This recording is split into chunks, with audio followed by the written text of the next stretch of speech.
Welcome to 40 Plus Fitness for Women. I'm Lynn, your host, and today we're going to do a question and answer session. So I've been getting more and more questions from my followers and listeners, and I answer people when they, contact me and ask questions. And a lot of times I think they are really, really probably questions that a lot of you are wondering about. So I thought it'd be great to share them in these kinds of Q&A episodes. So today we have one question that's about menopause and hormonal changes, another that's about weight training and progressive overload, and then the third one is about step count and doing your fitness, group fitness and step count and how to count your steps. But before we go into that, I'm just looking out my window here and we have snow. So this podcast episode will be released probably a couple weeks after I record it, but it is now middle of November. Yesterday, I was in town at downtown Helsinki as they opened up all the lights and all the decorations that they do every year for Christmas. And oh my God, it felt really Christmassy because there was this gentle snow falling, and now there's a bit more snow falling today. So I guess that is the end of my stair sprinting for at least a little while because they tend to get really slippery. They don't keep them, de-iced over the winter, but at least now until it maybe warms up later this year. Anyway, so on to the questions. So question number one was, can you explain what you mean by post-menopause? Is there no getting back to normal hormones like before menopause? And the hormones are gone at menopause and they stay gone, right? Yes. So this is a really good question. I think this is something that people get really confused also about the terminology. I will say that I did a podcast episode which goes through all the basics of menopause. It's episode number 37 called Menopause 101. So if you haven't heard that one yet, that's a good one to go back and listen to. But yes, so post-menopause is the time after you haven't had a period for a year. So perimenopause is when your body is kind of winding down, your estrogen and progesterone levels are fluctuating in unusual ways as your body kind of shuts down its reproductive function. Then you hit menopause, which is actually one day on the calendar, and it is the day where you have not had a period in the previous 12 months. And then after that one day, you are in postmenopause. So you will spend, hopefully, if you live a nice long life, decades in postmenopause. And it is true that when you're in postmenopause, there is no getting back to the kinds of hormone levels that you had pre-menopause. So in your reproductive years before the perimenopause phase started. And so that perimenopause can take anywhere from 3 to even 10 years that you have this fluctuating hormone levels that can cause all kinds of symptoms. Now, even hormone replacement therapy, though it does help with a lot of the symptoms, it doesn't, even though it's called hormone replacement, it is not bringing you back to where you were before. And in postmenopause, it really is that your hormones are pretty flatlined. And especially the estrogen is one, the estradiol form of estrogen is the one which causes a lot of the changes in your body. And if you go back to the episode on menopause, there's so much more information on this.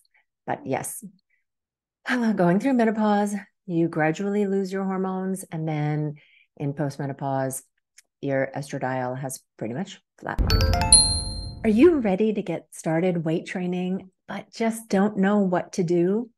Well, I want to take you from clueless to confident in just a matter of hours in my self-study programs.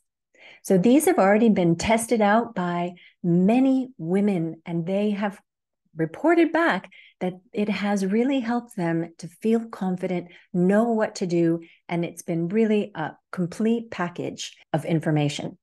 So what's in it? There's your program, in other words, the list of exercises for you to do, instructional videos of how to do the exercises, and then some other videos that teach you all the things like how to choose your starting weights and how many reps to do and these kinds of things. Plus a tracker to make sure that you are applying progressive overload. All that in one package. So basically, it'll take you half an hour to an hour to read through the materials, and then you can get started. So buy it now. Get started today.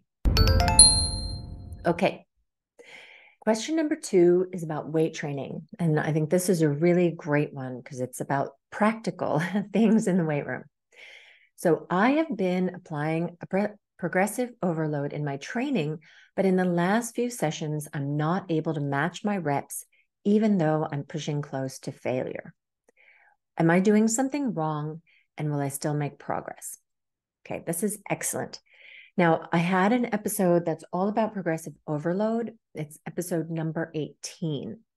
And in there, I describe what is progressive overload and how you do it. But basically, what you're doing with progressive overload is you are continuing to challenge your muscles as they grow and get stronger by increasing the number of reps you do or increasing the weight that you're doing. Okay, so if you're at a certain weight, you'll keep increasing how many reps.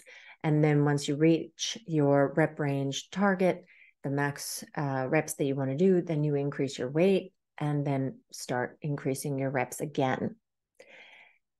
Now, progress is not linear. And when you are weight training, you will notice that you'll go one day and you like kill it in the weight room and you're able to hit your reps and do more reps than last time or do well even if you increase the weights.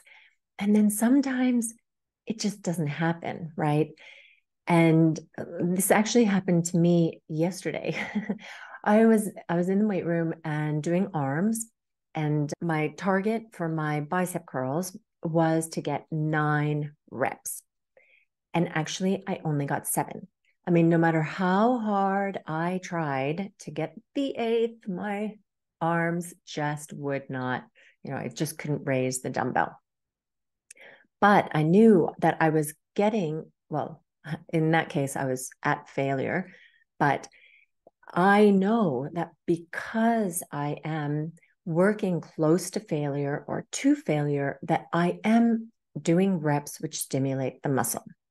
So there is this stimulating reps model, which researchers have come up with, which explains how you actually stimulate muscles in order to get them to grow bigger and stronger.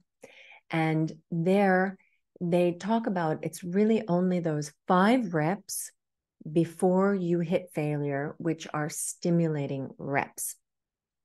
And how do you know you're in that range of stimulating reps?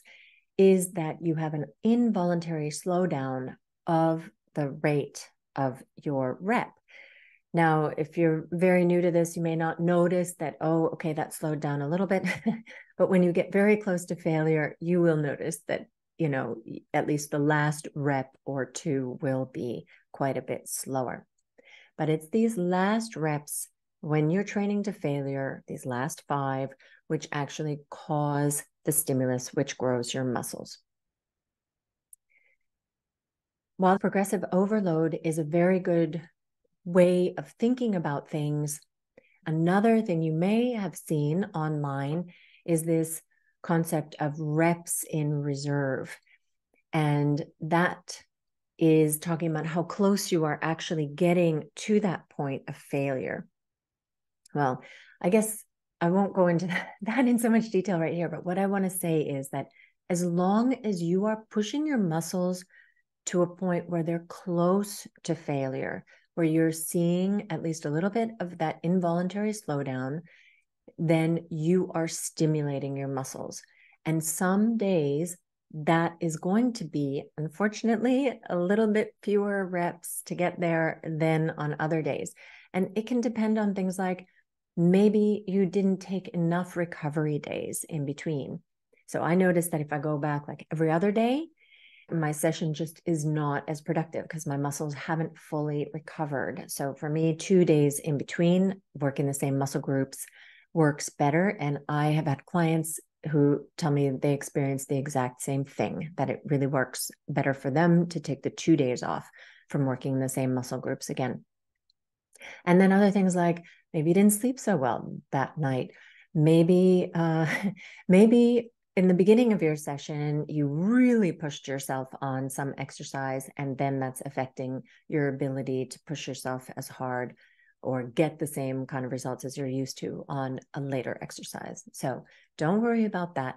Just push yourself, with good form, always with good form, but close to failure, and you'll be sure to stimulate your muscles to grow and get stronger. So question number 3 is about steps and how you should count them.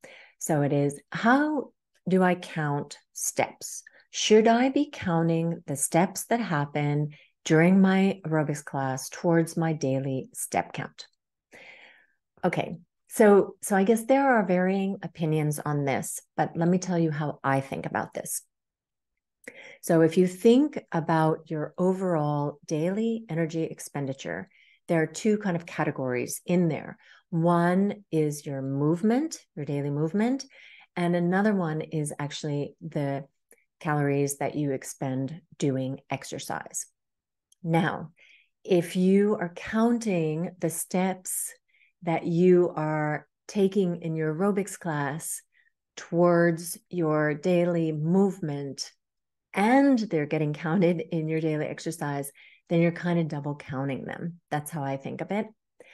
That's one reason why I would keep them separate. And the other thing is that the reason that I promote following your step count is not, so that you would go out and go jogging to get a lot of steps, but to make you more aware of how sedentary you actually are. And the thing is that even if you do a huge, really, really intense workout for an hour a day, that is not going to make up for the fact that you've barely moved for the other 23 hours, right? In order to enhance your general fitness, what you want to be doing is that in those other 23 hours, you want to have more movement. And for that reason, I would encourage you to think of your steps as like the movement that you're doing outside of formal exercise. And then if you exercise on top of that, you do an aerobics class, you do weight training or whatever like that, then that is wonderful, but that's like a whole separate issue. Yeah. So those are the questions for this time. I'm testing out this format. If you have a question that you would like answered, please drop me a message it's probably easiest to reach me in Instagram, in my DMs, but you can also email me. So all the information is in the show notes for reaching me. And I think I'm going to try to do one of these like every month or once every 2 months, because I think this is useful to kind of pull together practically the information that I've been sharing in these various podcasts. All right. And with that, I wish you a wonderful, wonderful week, and especially happy training. Thank you so much for listening to this episode of 40 Plus Fitness for Women. If you're enjoying the podcast and want to show your appreciation, please hit the subscribe button. That helps me to reach more listeners because it signals to the podcast algorithm gods that this is a good show. Talk to you next week.